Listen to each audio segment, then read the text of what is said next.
You're listening to Business Talk Radio, where we take business to the next level. Rapping with Dr. Jacalyn connects you with experts from all over the world to help you take charge of your career, your business, and your life. Rap along with us. Visit drjacalyn.com to learn how to become a guest or a sponsor.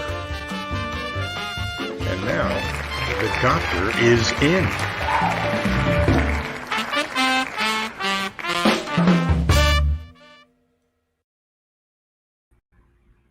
Hello and welcome to USA Global TV and Business Talk Radio. I'm Dr. Jacalyn Kerbeck, and I'm so happy to have you here today. You're watching A Better You, lessons from the best coaches, consultants, and trusted advisors. I have chosen a team of people from around the world to come and present 7 times a week, and they do this from the bottom of their heart. They do it willingly. They want to share their knowledge and expertise to help make all of us better personally and or professionally. We've got a great presenter here for a double header. She's here for actually 2 presentations today, a part 1 and a part 2.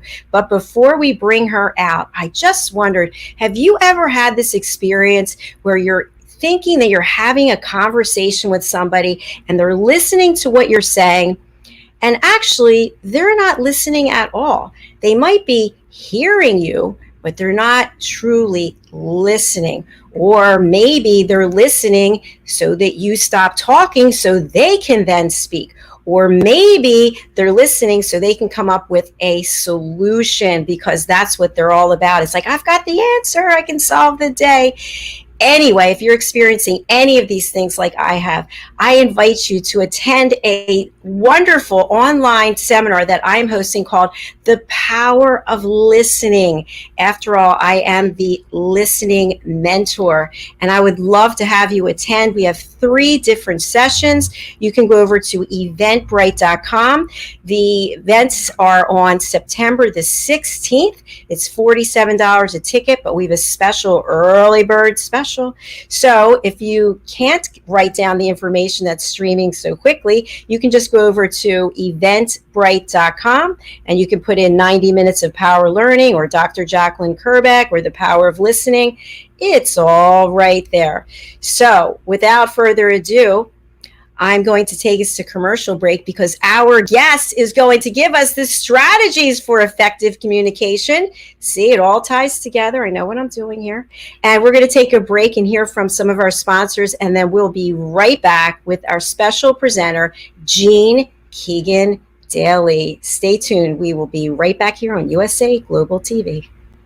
Hey everybody, my name is Ralph Graves Jr. I'm the host of the Ralph Graves Jr. Show, and I want to invite you to pick up my book, Unstoppable. I wrote a book called Unstoppable. It's 7 universal laws that will transform how you pursue and achieve success. The one thing that my 20 years of law enforcement has taught me is that no matter who you are, we are all governed by universal laws, like gravity. But in this book, we're going to talk about laws like the law of forgiveness, laws like the law of control, the law of intelligent practice, the law of expectancy. I was able to see how those, no matter what their background was, those who identified and treated these laws with respect, they were able to go on and lead successful lives. So pick up this book, and you can go ahead and pick it up at Amazon.com, BarnesandNoble.com, RalphGravesJr.com, where anywhere where fine books are sold. Thank you. There are 7.7 billion people on Earth today. 40% of these people are under the age of 25. Young adults are the most fertile mission field in the world today. In Scripture, we see Jesus pouring his life into 12 young adults who he equipped to change the world and all of history. Like Jesus, we believe that the best approach to reach the world with the gospel is to invest in young, emerging leaders and equip them to build disciple-making movements. Concentric is the notion of surrounding and sharing a common center. Our center is the model and strategy of Jesus for both leadership development and ministry formation. As a global alliance, we provide equipping in biblical leadership based on Jesus' example in the New Testament. Jesus modeled for us how to make disciples that reproduce. Focusing on leadership development is key to creating movements that spread the gospel and Jesus' disciple-making strategy to young leaders around the globe.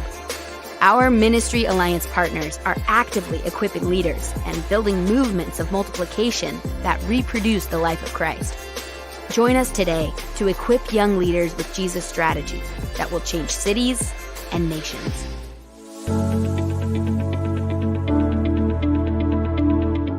The session that we had with BCAT was really entertaining and enlightening. We were able to put together some very specific steps that we as individuals can take, and it was really fun to all come together and see sort of where we're going as a team and how we can all get there together.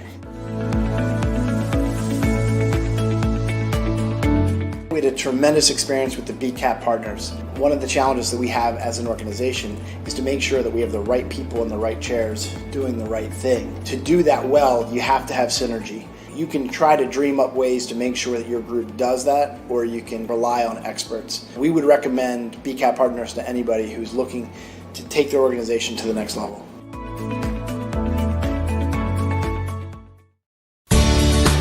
Academy Sedan and Limo is a full-service transportation company serving the Philadelphia metropolitan area with full knowledge of the New York City, Baltimore, and Washington, D.C. areas. We pride ourselves on being the most dependable, conscientious company in the industry. Our always on-time service and dependable pricing make us the company to call for any event or occasion. Our vehicles can accommodate any size party for any occasion. Our vehicles range from four-door sedans to SUVs to minivans to limo buses to full-size tour buses and can accommodate groups of 2 to 100. We offer airport shuttle service or over-the-road service without limitation regarding mileage or time, and no drive is too long or too far. So if you find yourself in need of transportation of any type with any vehicle, give us a call at 610-842-4564 and let us show you what a real transportation company can do for you. Use code ACADEMY2020 to receive 20% off your first 3 rides, including parking and tolls.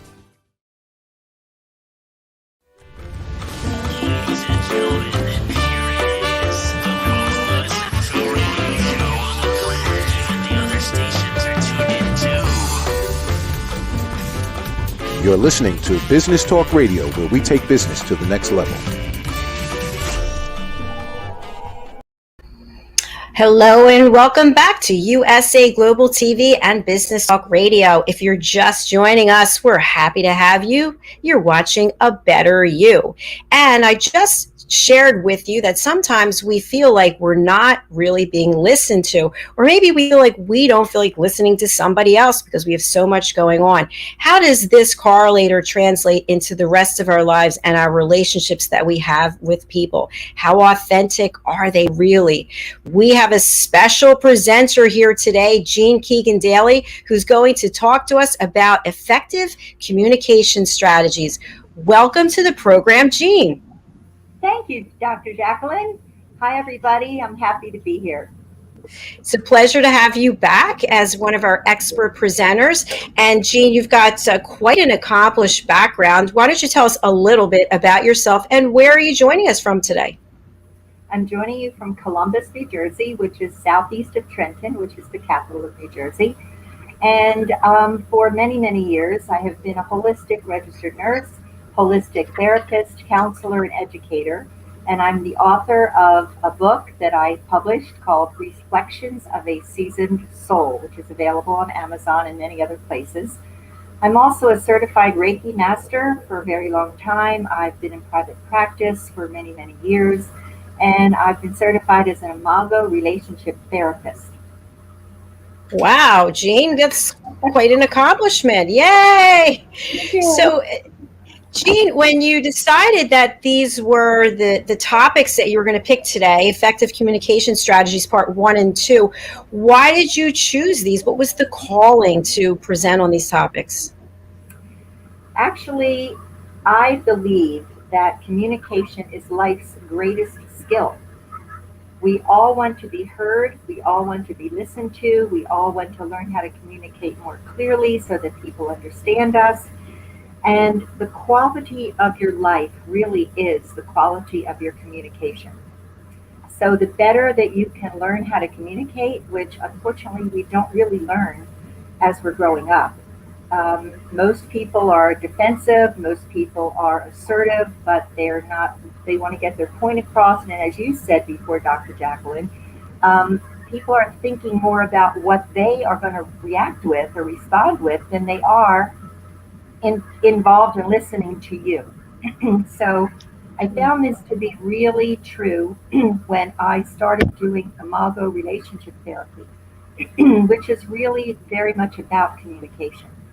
And at the time, I was in a relationship where there was poor communication. I did not feel listened to. I did not feel understood. And the person that I was with wanted to get on to the next thing all the time. So I was introduced to Imago. I was ready for the training. I went into the training, although I really didn't have all of the prerequisites, but because of all of my experience with other things in my holistic career, I was admitted to the training and just absolutely fell in love with it. Well, thank you, Jean.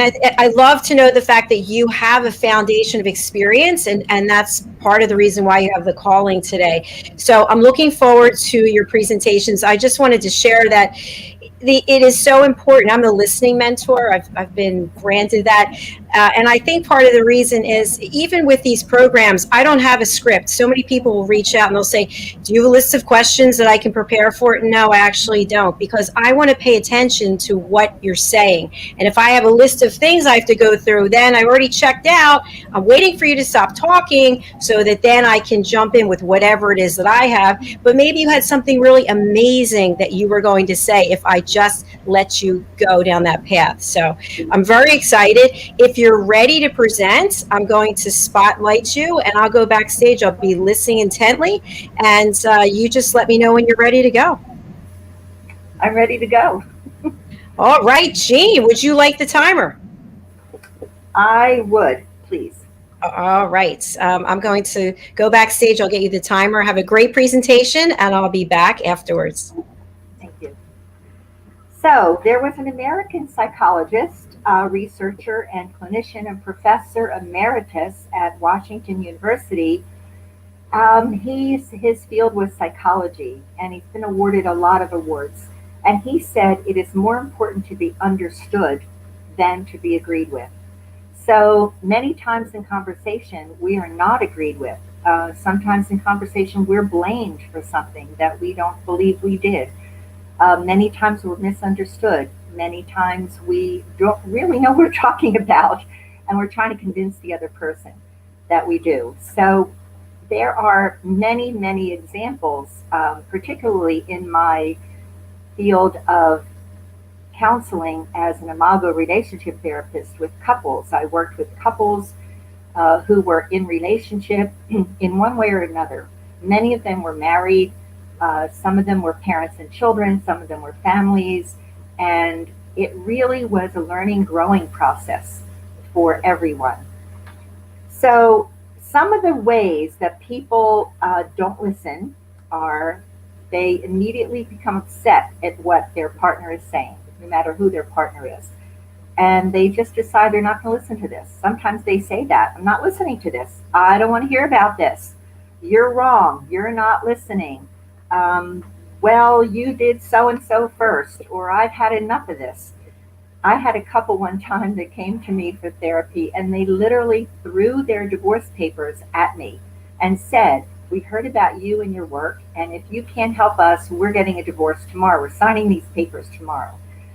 So that was quite a challenge for me, but I did use all the skills that I had been taught, and that couple ended up after 12 weeks in therapy for an hour and a half each week and doing their assignments at home that they needed to do to keep on track. They did really reestablish their relationship. They had been married for 25 years and really reestablished their relationship. So most of the time, we don't really know everyone that we're interacting with, especially in intimate relationships. We don't really know all about them. And oftentimes, they don't even know about themselves.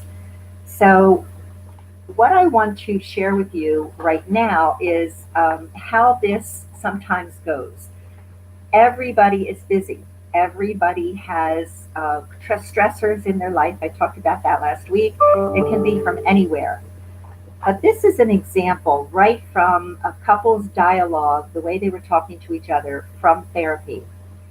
So we're just going to give names. I'll make up names. Lisa. Lisa comes home to her husband and says, "What a day I've had. I'm so tired. I had a school meeting this morning and our daughter is not doing so well in her reading. I then had to drive over to that client and drop off the proposal, and then I was held up for there for 2 hours, and I missed lunch with my mom, and I just hate hectic days like this." To which her husband responded, "Yeah, did you see that bill for the lawn service?" Now, this could be either husband or wife or two people in a relationship together. I'm not generalizing gender here.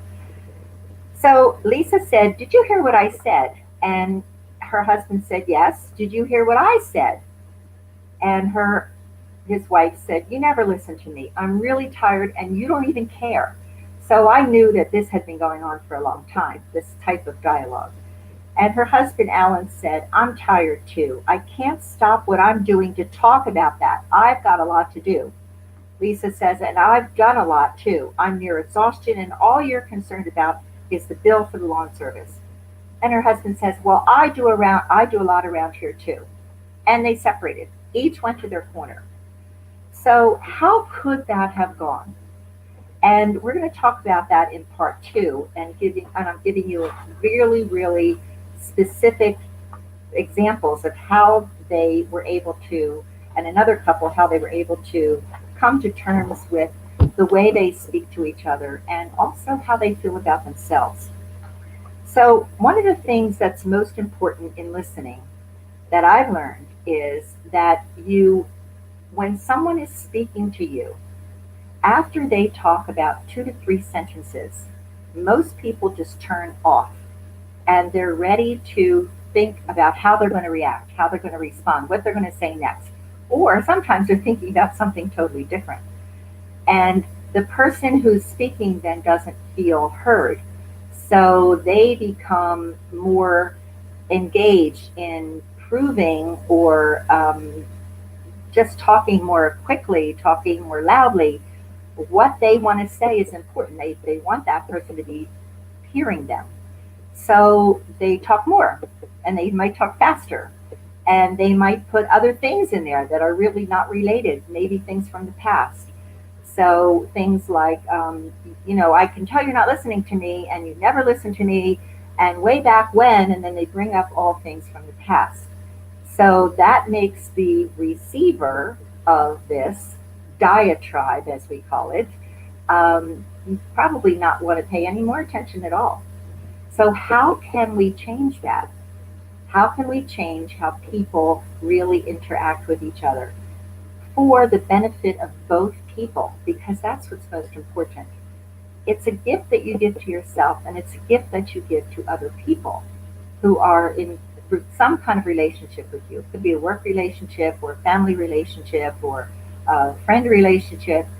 Every person that you meet more than one time, you're actually in some kind of a relationship with. So it's important to know, first of all, the first thing to do when you meet someone or you're coming home from somewhere and you're with a spouse or you're with a child or you're with somebody that you see frequently,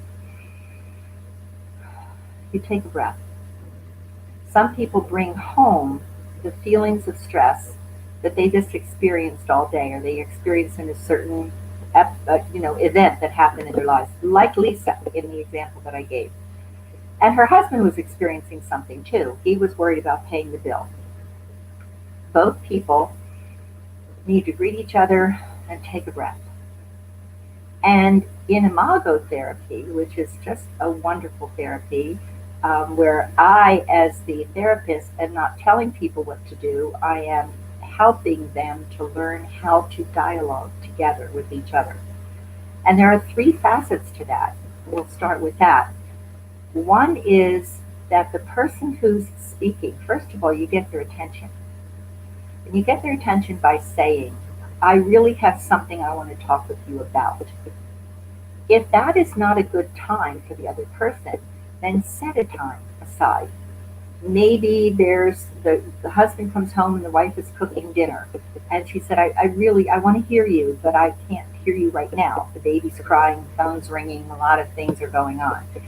So you set a time aside when you both can be available to talk. And it's the same thing with a parent and a child or friends. Can we talk about this later? Well, you wouldn't ask a child that. You would say to a child, I see that you're upset, or I see that you want to talk to me. Let's set a time when we can really listen to each other and be present for each other. And that's the thing, to be present with the person that you're talking with.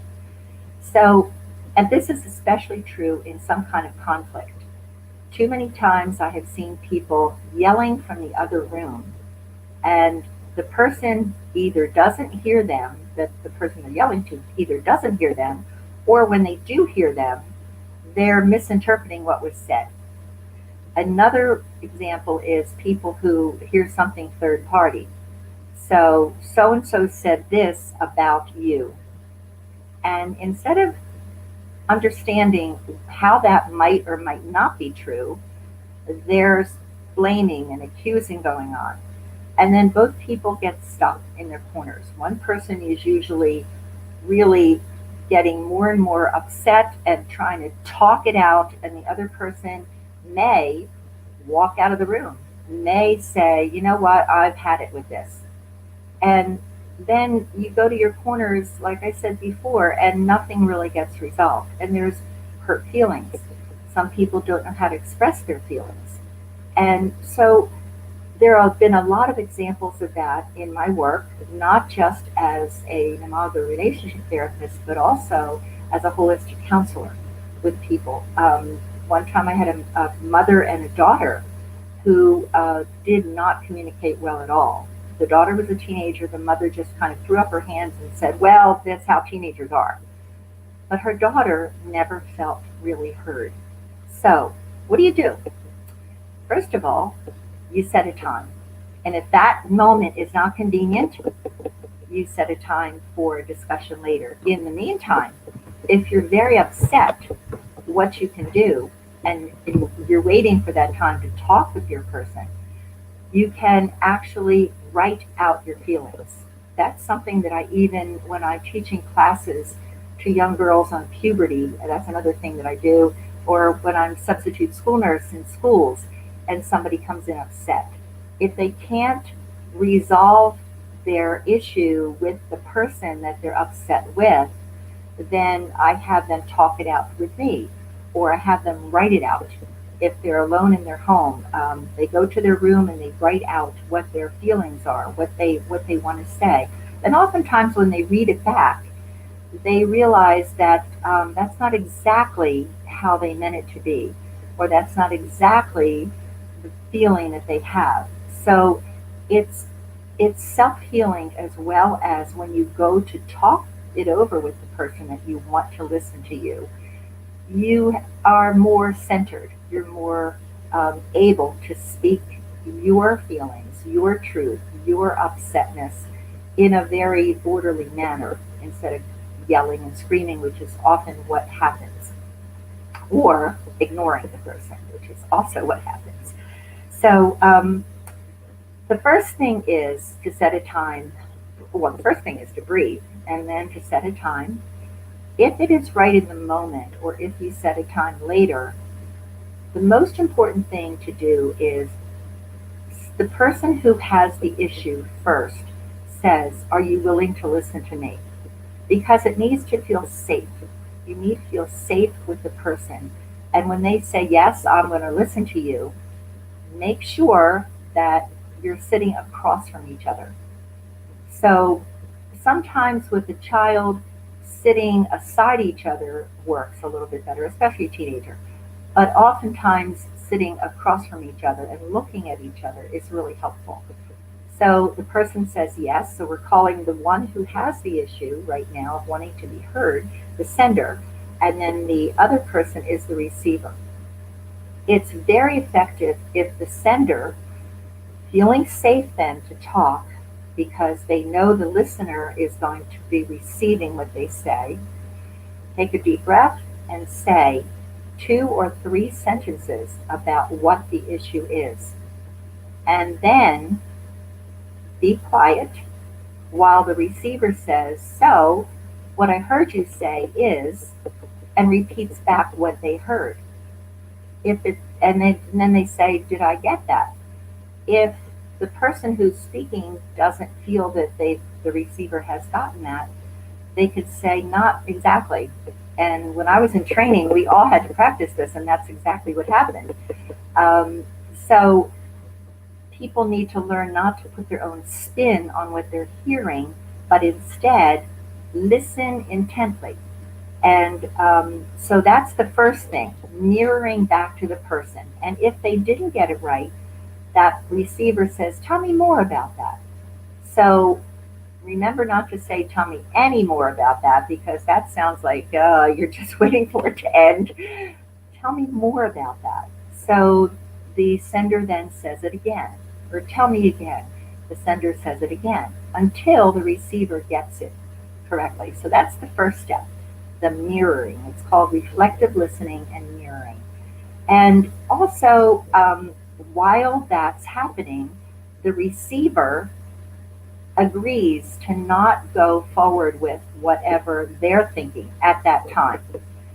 So we're almost out of time for this first segment, and there are a couple of more things that I want to add when we come back for the second part. Thank you. Nicely done, Jean. I'm backstage thinking, oh, yes, I was in a relationship like that. I was in another one like this. One of my favorites was where my partner just decided that he wasn't going to talk at all. So I could be standing in front of him and he would just, this went on for days, literally days, like the guard, the changing of the guards. Yeah.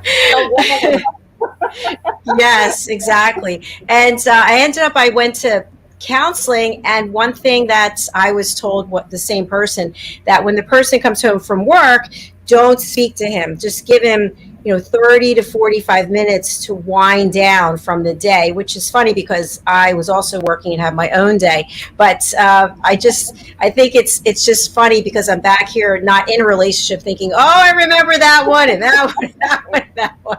If I only knew now, then what I know now. So really good point. So thank you so much for sharing that. I want to talk a little bit further, but we're going to take a break. How do you feel, Jean? Great. Thank you. Great. All right. I want to say hello to Regina Longo, who's watching, and she's also on our team. Hello, Regina. Nice to have you with us. All right, folks, we are going to take another break and hear from some more of our sponsors, and then Jean Keegan Daly is going to come back with part 2, which I can't wait for. All right, here we go. Let's hear from Margie Cidrone, Artisan Jeweler. Located at 121 Haddon Avenue in Westmont, New Jersey, is Margie Cidrone, Artisan Jeweler. Margie's been in business for more than 30 years. She works with her clients to create custom pieces of jewelry to reflect their personality and help them make their own bold statement. Starting in the renowned Jewelers Row in Center City, Philadelphia in 1988, Margie works directly with her clients to develop one-of-a-kind pieces such as necklaces, engagement rings, wedding bands, unique watches and tennis bracelets, as well as a myriad of rings and earrings for everyone in your family. She also has worked directly with Dr. Jacalyn over the years, creating unique pieces of jewelry to reflect her personality. She does pearl stringing and repairs on site at 121 Haddon Avenue. Call or text Margie at 215-384-7155. Margie Cidrone Jewelry is open by appointment only. Make your own bold statement.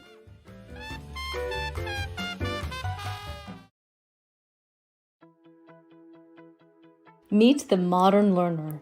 Like most of us, the modern learner is short on time, on the go, and wants to learn on their terms and device of choice. The key is to meet them whenever and wherever they may be. The solution? Best-in-class content served up by the Engagement mobile learning platform, where the modern learner is at the center of the learning experience. For example, they can receive a text message that alerts them to a new learning module. They simply tap, watch, read and engage, or play a fun learning game. We transform your content into modules that are timely, accurate, academically rigorous, yet engaging and robust. Personality motivators are blended with modern adult learning principles to make it faster and more natural to absorb the content and have fun while learning. Our cutting-edge platform offers something for everyone. It can be an immersive experience where learners explore and engage based on what's relevant to them in that moment, or they can follow a set curriculum, earning badges and tracking points toward a credit or goal, or they can dive deeper into high-value professional content relating to their topic of interest. It's binge learning at its best. All this, along with an entire portfolio of real-time usable data and KPIs for stakeholders. Imagine, share up-to-the-minute news, enhance current curriculum, build knowledge banks, drive sales, and foster community in the push of a button. To learn more or see a demo, please contact support@engagement.com.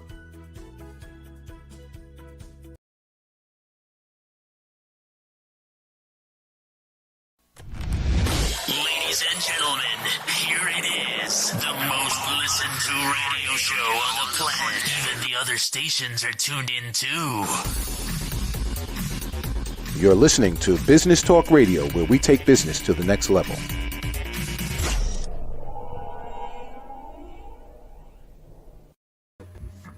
Hi there, and welcome back to USA Global TV and Business Talk Radio. You're watching A Better You.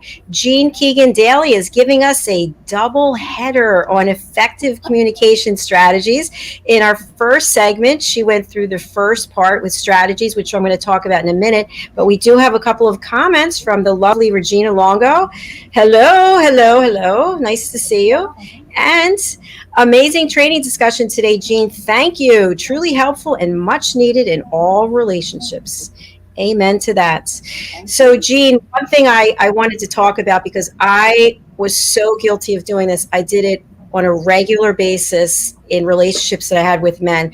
I would go to the closet and bring out all the old dirt from before. Anytime we got into a heated discussion, I'd say, I remember you did blah, blah, blah. Obviously, issues that had never been resolved. And I look back now, because I've had a lot of, counseling and therapy, coaching over the years. And wow, that was a big mistake. So you touched on that. What is the reason that people do that? I was thinking insecurity, not feeling loved, not feeling safe. What are your thoughts?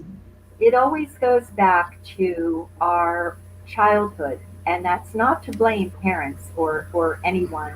It's just how it is.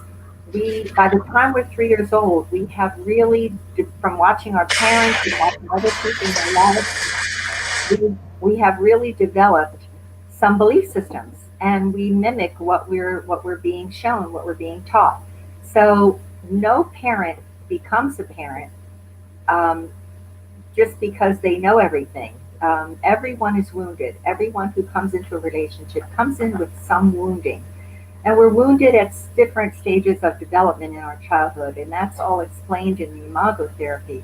So when I read the book, Getting the Love You Want by Dr. Halvar Hendricks, I found myself right away. I knew where I had been wounded, so to speak. Not to blame my parents, but they came into the relationship wounded too. We all do. So we don't know. These are subconscious, and we don't know where our behavior comes from sometimes. We know that in Imago therapy, we've learned that through this therapy, people actually learn where their wounding is. And the value of this therapy, and I really have been through it myself too, lots of therapy, and in order to do what I do and to help other people. We all have belief systems and conditioning and values that we don't even really know about. So, and expectations, that's the biggest thing. We have expectations on ourselves, on our others, and if people don't meet those expectations, then they feel, like well, you're not for me. Look what you did before. And that always goes back to a memory, a cellular memory. So there were times in my adulthood when I felt left out of something. And that was very hurtful. And through therapy, I learned that it went back to a very painful time in my life when I was in fourth grade. And because I started school a year earlier, I was 4 years old, people in my class, young people and girls in my class, didn't feel like I was old enough or mature enough in fourth grade to be part of their league. They were developing physically, I was not yet, and they knew things that I didn't know yet. So I was left out, and I remember that so well. Now, sometimes people will say, well, that was the child, just get over it. Well, no, it builds and builds and builds with every other time. So when someone in your adult life, in a partnership in particular, hurts you, then, or you feel hurt by their action or inaction, all that stuff just comes up and you don't even realize that you're just behaving out of that past wounding because it piles on top of each other every single time. Thank you for sharing that, Jean. I can definitely relate to that. I'm also wondering, as we segue into your second part of your presentation, where the fear factor comes in, and I'll explain. So as we work on ourselves, right, as we do the inner workings, as we get help from coaches or therapists or counselors, and we start to address the past and who we are and what we really need to feel good about ourselves, we start to see potentially our relationships in a different way. And the way that we see them, if one person's doing the work and the partner is not, that may cause us to have to take action and do something. And many times we don't want to take the action because we don't want to change our whole life, even though we're not happy really with where we are. So that's like a whole Pandora's box. I'm sure we get Regina on here. We could have a whole show about that.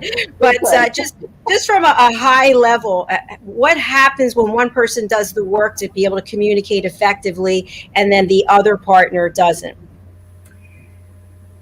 The person who wants to communicate effectively quickly becomes very frustrated. And what can happen is they can lapse back into the old patterns of saying, you're not listening to me. And then it just goes on and on and on. So I was taught that the best thing to do is just be by yourself, write out all your feelings, and over time, if you see that there's no change in your partner, sometimes there is a good change in your partner. If there's no change in your partner, then you have the decision to make whether to move on or whether to say to that partner, look, I really wanted this to work well. I want us both to grow. And the value of that partner seeing, although they may be behind you in understanding and behind you in vibrational energy, if they're willing to grow, then you can find a way through patience and through utilizing everything you can to communicate with that person. And after a while, you could choose the time. If they don't want to move ahead, then you know that it's time to relieve the relationship. And we have in Imago, out of all the couples over years that I was able to counsel, there was only one couple that decided that they couldn't make this work and they divorced, and they had children. They divorced, but they had a goodbye session that was respectful, even friendly. And they had come from hating each other to deciding that it was best for both of them to leave the relationship. And they went on with their lives. So there's a lot of work involved. And if you are convinced that your partner is not willing and will not be willing to work with you, then you need to make the decision to leave. And it's very fearful for most people because they don't know what to do. They might love this person, and why won't they change? And why won't they communicate with you? And don't they love you enough? And so you can only do what you can do. And the other person, it may come a time when they really reflect. If you're separated and they feel, like, wow, I really didn't want this to happen, I'm going to come back and start again, then you can go from there. I love it, Jean. Whoops, I love it, and I want both of us to be here. Sorry about that. So I think that's really good information. It takes, it's like a process, right? We have to just piece it out, take a deep breath, as you said. We've got some comments, and here, Regina. Let's see. Making a decision brings about so much clarity. Yes, it does. We live in fear of making decisions, and once we've made them, it's just like a big weight's been lifted off of us. Yes, and there's also a lot of people will go through a grieving process. It's a loss in your life. And the grieving process, I was a hospice nurse for a long time, so the grieving process involves many stages, and they can flip back and forth. So one is, how could this have happened? You're in shock, like, I did everything I could and it still doesn't work. And then it's like, well, what if I did this, or I should have done that, or I should have done that. But see, you don't want to lose yourself.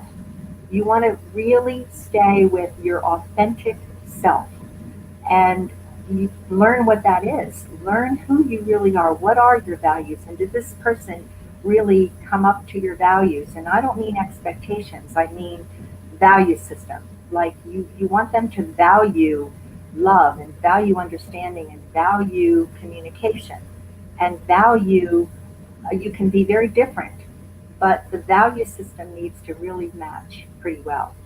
So there is a grieving process. Sometimes you feel like, whew, thank God that's over. It's different for everyone. Yes, and as our friend Daphne DeLucci would say, it's value for value, right? Whether it's a personal relationship or a business relationship. Yeah. So, Jean, great conversation. Let's move on to your second part too, because we are dying to know what the next part of it is. So, are you ready to go? I am. All right. Here you go. The stage is yours. Okay. So thank you again, everyone, for listening. I want to get to the second part of this intentional dialogue. So we went through the part about mirroring. I heard you say, and if it's not exactly what you said, the receiver who's listening to you can say, please say that again. Did I get that? And then tell me more. So once the sender has given the receiver enough information about whatever the issue is, then there needs to be a validation. Now, validation doesn't mean agreement. Validation means the receiver who's been listening to all this says, well, from what you've told me, I can really understand where you're coming from. It wasn't how I would have done it, or what's not how I would have felt, but I understand how how that makes sense to me. From where you're coming from, how you understood it, that makes sense to me. So when the receiver can validate the sender's message, then it moves into what most people consider the hardest part, which is empathy. So then the receiver can say, wow, I get it, that you really did feel that way, and it makes sense to me that you would. I can imagine that you must have felt hurt. I can imagine that you really felt like I didn't care. I can imagine that you were there feeling very lost about that, insecure about that. I can imagine how awful that must have felt for you. So there are other, the three intentional dialogue pieces are mirroring, invalidating, and empathizing. And it's important, there are many, many steps after that in this therapy. But that's the most important thing, that the dialogue itself is an action step, that you're actually moving forward. So if what you can do for that period of time is feel like you were heard, and the receiver can feel like, wow, that's the first time we've really dialogued like this. And it feels good because now I understand where you're coming from. And I can imagine why you were hurt. It doesn't mean that receiver agrees that that would be how they felt. But they're listening enough to know that there is a connection. And that's what you really want. You want a connection that's filled with love and filled with understanding and filled with hope and filled with just a personal connectedness that feels good for everyone in a positive way. Now, Jacalyn had mentioned something about, when somebody comes home after a working, or two people come home after working a hard day, or teaching, or whatever you're doing in your day. There are four critical moments in a day that people really need to connect. And those critical moments are when you first wake up. When you first wake up in the morning, if you're together, wake up, always say either good morning or just a touch on the shoulder or a kiss on the cheek or something that acknowledges that other person is there and is important enough for you to acknowledge, and give them some kind of just some kind of behavior that feels supportive and loving to them. Another time that's critical is when you leave the house for work or for anything else, or you're going anywhere. To say goodbye. I'll be back. To say, I'll look forward to seeing you again. Whatever, or just a touch or a kiss or whatever it is that will help that person that you're in a relationship with feel acknowledged and feel supported and feel cared about. And then again, when you come home from work or any place else, even shopping, come home, acknowledge that person. I've worked with couples who actually have ignored each other. They wake up and, excuse me, their excuse is, well, I'm not a morning person. It doesn't matter that you're not a morning person and that you don't care to, really get up and dance around and do all your exercise. What matters is that you're acknowledging the person you're with. So the other time, the fourth time, is when you go to bed at night, or when you're saying goodbye. If you're not, say your spouse is going off on a trip, a business trip. That's important to acknowledge that too, that they feel cared about, they're taking you with them in their heart. An action, a word, a touch, something in these four critical moments. When you first wake up, when you leave for work or for anywhere, when you come home from work or from anywhere, and when you go to bed or you're leaving for a period of time and you're not going to be back. So there's another thing that you can do once you start dialoguing effectively, is you can share these with your partner to help strengthening the caring behaviors that we all want in our lives. And you can say, one thing that we do now that makes me feel loved and appreciated is, so it could be something like, I love when we dialogue. I love when we make the time for each other. One thing that we used to do that made me feel loved and appreciated was when we went out on a date, or when we played together, especially if it's with a child, when we created things together. And then one thing that I wish we would do together that we haven't done before is go here or go there, or make a video, anything that you haven't done before that you would love to do. And let your partner, if your partner says, I don't know if I want to do that, then hear me out about my idea. And that's when you go into the dialogue again. So that's very, very helpful. Also, I want to just read you the dialogue. I have some time here. The dialogue that was, I'm not going to go back to the one that I said before, because that's not going to show you what I want, which is the three different types of dialogue. So this is a smothering type of dialogue. Judy says, I'm really upset about losing that contract at work. Jeff says, well, you knew that would probably happen. Judy says, yeah, but it's different when you finally hear it. Jeff says, well, I don't know why. You should have been prepared for it. That's what I do.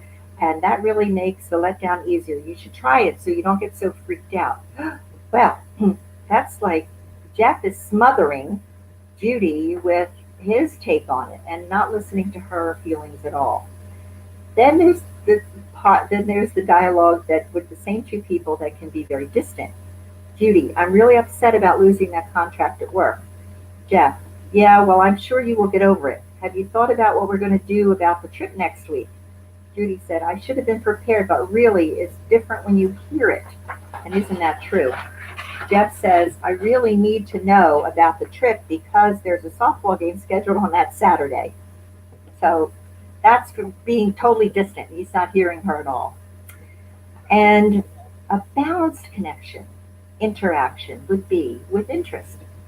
So Judy says, I'm really upset about that contract at work. And Jeff says, so if I'm hearing you correctly, you're really upset about losing that contract at work. Tell me more. That shows interest, an ability to listen. Judy says, I should prepare myself for these letdowns because there's always a chance that you can lose these things. It just seems worse when you hear the final news. So Jeff in dialogue says, so you're saying that you should expect this news and prepare yourself because that's the nature of the business. You're also aware that the news of the final disposition of the contract always brings some intense feelings for you. I can understand that. It makes sense that bad news brings out bad feelings. I imagine you feel sad and shocked and tired from all the work you put into this project and then finding out that you were turned down. And Judy says, yeah, that's just exactly it. You got it. So you see the difference. They're connected then. And this takes a lot of practice. It doesn't happen overnight. It's a new skill, and it slows people down with their communication with each other. Instead of being rapid fire fast like many, many things in the world, it's a matter of caring, listening and caring, and being there for each other. And again, it's with anyone. It's with two friends even. So I'm going to, okay. So that means that in order to get in touch with yourself, to actively promote this interaction between you both, you can ask yourself these feelings, which are part of a relationship also, relationship with yourself, so you can be more present with your partner or your child or your friend or your coworker. When there's something that's bothering you, you can say, what am I feeling? Am I feeling, okay, upset is a general word, but what does upset mean? Am I feeling angry? Am I feeling forgotten? Am I feeling disappointed? Am I feeling lonely? Am I feeling angry? I think I said that. Am I feeling just sad? They are important feelings. Now, what do I want? So many times couples would come in and they'd say to me, I want him to stop that. I want her to stop that. Okay, but that's not telling them what you want. What do you want? I want to feel better. So what am I willing to do to feel better? So we each need to take responsibility. It isn't just the other person, which was a mistake I made long ago when I was in my 20s. You know, I didn't feel as though I was good enough ever in my life, in my childhood particularly. I do now because I've been through a lot of therapy myself in order to be a good therapist to others. But what am I willing to do? I'm willing to know what my feelings are. I'm willing to know how to take care of my feelings. If I'm angry, then I express it by myself so that I'm clear, more clear about expressing it to someone else, not in anger, but in assertiveness with kindness. Always say your truth, honestly and kindly, and as quickly as you can after you have decided in your own self what you're feeling, what you want, and what you're willing to do. So you can also do that with your partner or your situation. Identify the feeling you're having about the situation or your partner. Identify what you want out of the situation, and it can't be just, I want it to stop, I want it to change, I want it to end. What do you want? And that's sometimes the most hard thing for people to identify. What is it that you want? Make your desire a positive statement. Okay. Identify what you're willing to do to improve that situation, and then follow that through on that improvement of your situation from your perspective, what you can do. So an example might be that, I am feeling very sad about something that I wanted to happen and it didn't happen. What do I want? I want to feel satisfied again. I want to move on from this. I want to feel happy again. I want to feel as though there's hope. And so, what am I willing to do? I'm willing to look at different aspects of this situation, which many people, unfortunately, don't do.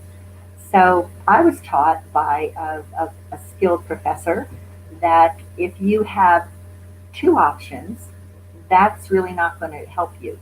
You need to have more. You need to look at something through 5 different lenses. So, what could this mean? What could this mean in addition to that? So, what am I willing to do to release the feeling of sadness?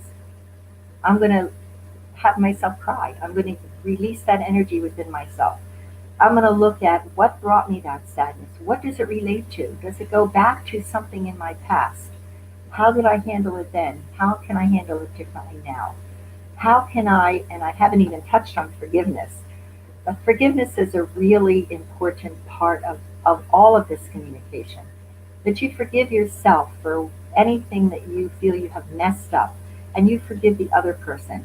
It's a gift that you give to both of you. It doesn't mean that you discount some harm that they might have done to you. It just means that you are giving for. Forgive means giving for. So you give for that person the benefit that they didn't really understand what they were doing. They didn't know where they were coming from. And you gift yourself by saying, I'm going to release this. Okay, it wasn't okay what they did, but the person inside of them really didn't, is spiritual, is a good person. And you use it as a healing tool. You utilize it as a growth tool. It's all about growing and learning and understanding. So I think my time is up, and I just could go on. This could be a whole day seminar, which I've done before, but not for now. Thank you, Jean. That was brilliant. When you were talking about smothering and distancing, I was like, oh, she must have been a fly on the wall in my relationships or something. And something else that really gave me a moment to pause was when you said, tell me what you want. And I remember I would say, I'd really love for you to bring me flowers every week. But we both know you're not going to bring me flowers every week because you're not actually going to be around, and blah, blah, blah, blah, blah. And anything after the but word kind of negates what you just said.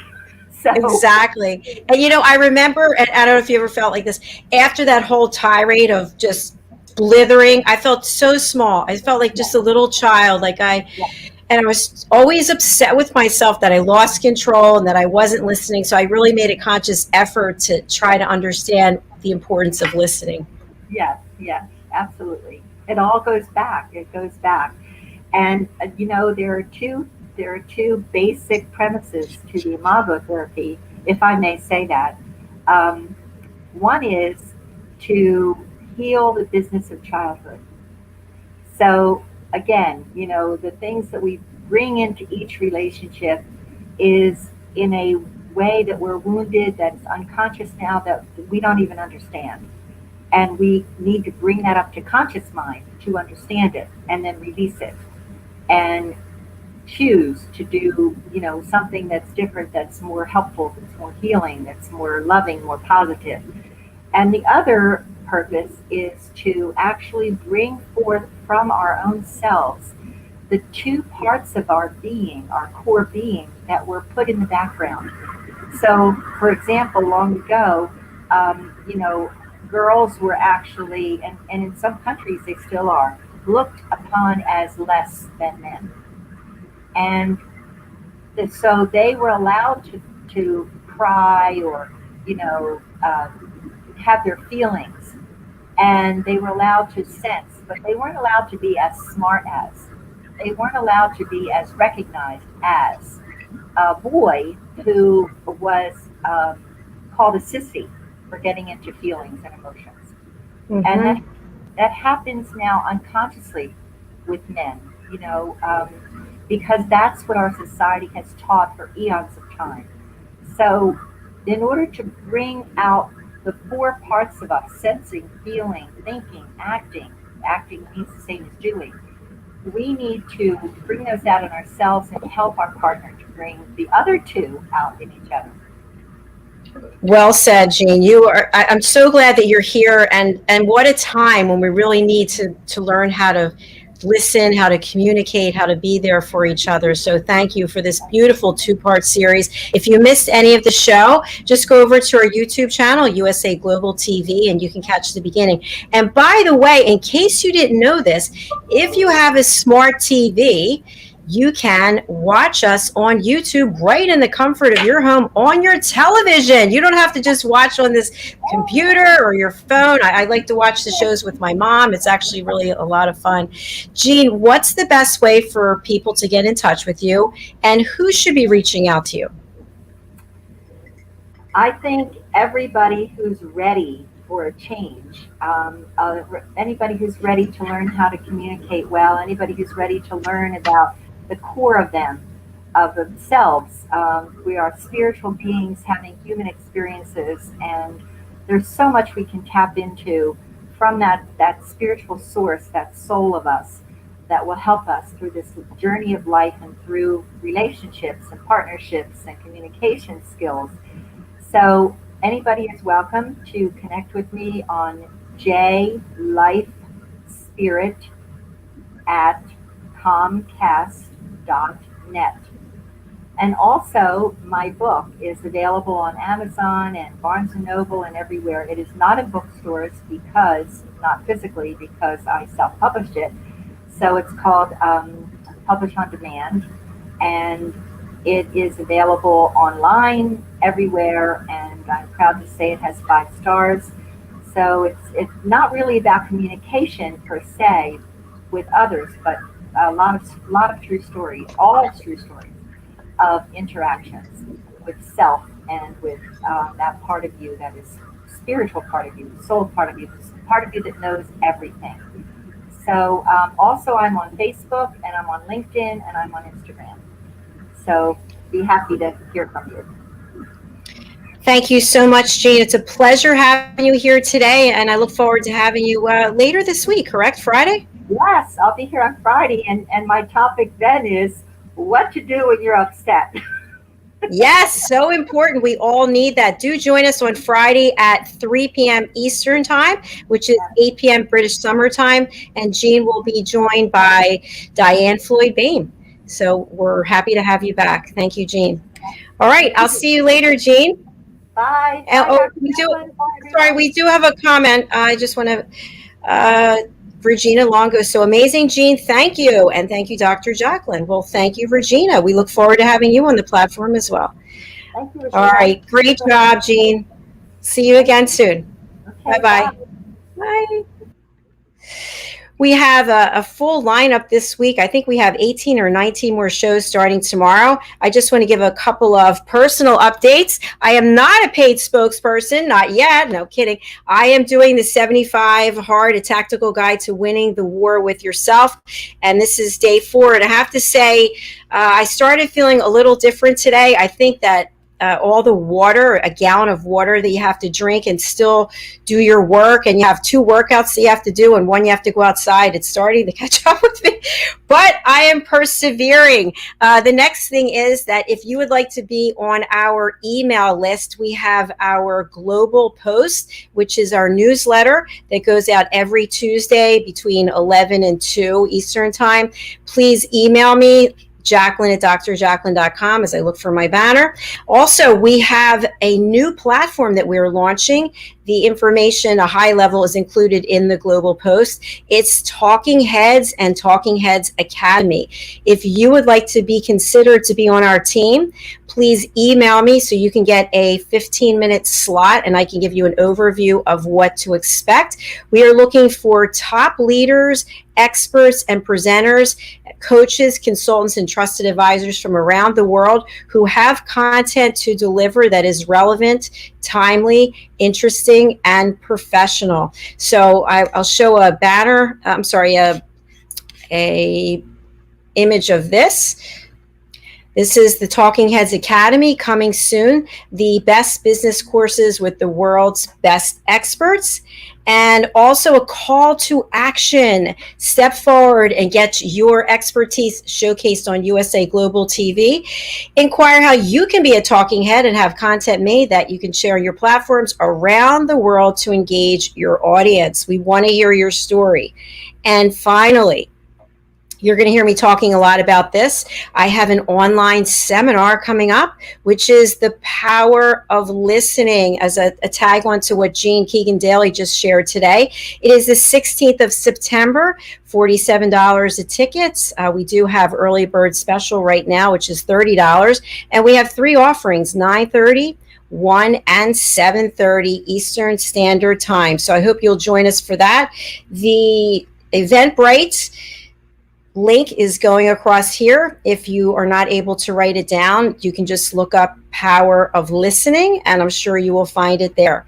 And finally, we love to know what you're thinking, what type of content you are looking for as we are taking our platform to the next level. So we'd like to hear from you, Jacalyn at drjacalyn.com. If you'd like to be a guest, if you'd like to be a talking head, or if you'd like to be an advertiser, we've got all kinds of options for people who are looking to monetize what they are doing. Thank you again for being here. Thank you, Jean Keegan-Daly. Thank you to my entire team of A Better You. Thank you to my partners. And thank you to you for being here. We will look forward to seeing you again tomorrow. We are starting at, what time are we starting? We're starting at 9 a.m. So do be here at 9 a.m., which is Eastern Standard Time, and we'll look forward to seeing you then. Take care.